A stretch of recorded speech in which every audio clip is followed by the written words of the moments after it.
Hey guys, Spirit of the Law here. This video is about the Tatar unique unit, the Keshik. For now, I'm only going to be focusing on their most unique feature, which is that they generate gold from battles. Is this a game-breaking infinite supply of gold, or is it just a small discount in disguise? I wanted to test it out, and I thought I'd let you guys in on what I found. First of all, I was curious if there are any restrictions on when the bonus is applied. Checking it out, it looks like basically any civilian, military, hero, naval, or even cheat unit is fair game, and all generate gold when attacked. The only things it doesn't seem to work on are buildings and animals. The exception for buildings makes sense from a balance perspective, so someone doesn't just end up throwing Keshiks against some fortified walls and farm infinite gold in the corner of the map. As for how much gold it gives you, the generation is the same for the regular Keshik and the elite version, regardless of upgrades or the strength of the target. No matter what, they'll be generating somewhere between 21 and 22 gold per minute, assuming you can keep them fighting continuously. This is Age of Empires though, so it's not going to be quite as simple as 1 gold per attack. Keshiks attack once every 1.9 seconds or so, though the animation makes it look like they're attacking once every 1.4 seconds. The real attacks and the animations aren't quite synchronized. At the same time, 1 gold is generated about once for every 2 animation cycles, or roughly 1 gold every 2.8 seconds. That's probably happening continuously, and the stockpile is just updating when you hit the next whole number. Now that 22-ish gold per minute is roughly on par with Dark Age gold miners, but that's only happening while they're in combat. I kind of picture a villager mining gold in the corner when the battle is going on and stopping as soon as it's finished.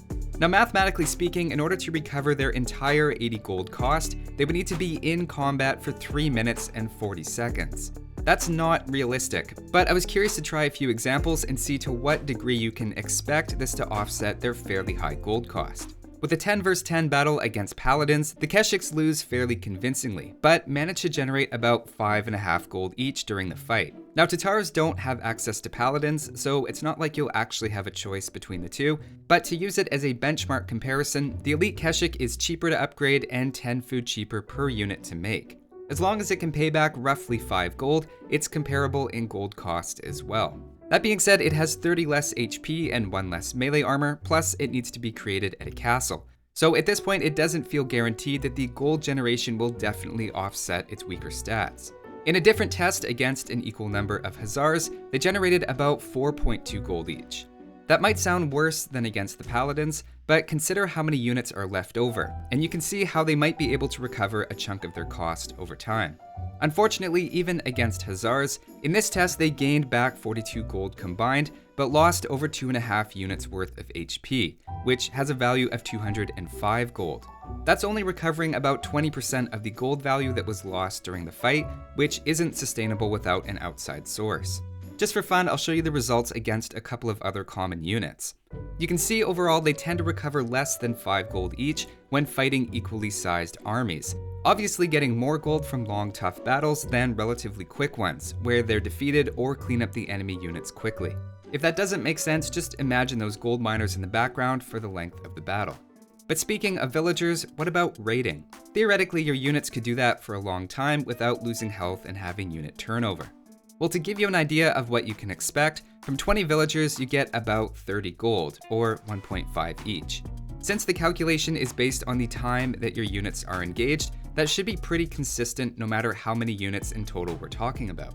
The better your upgrades though, the faster you'll take them down, so technically the less gold you'll get from each.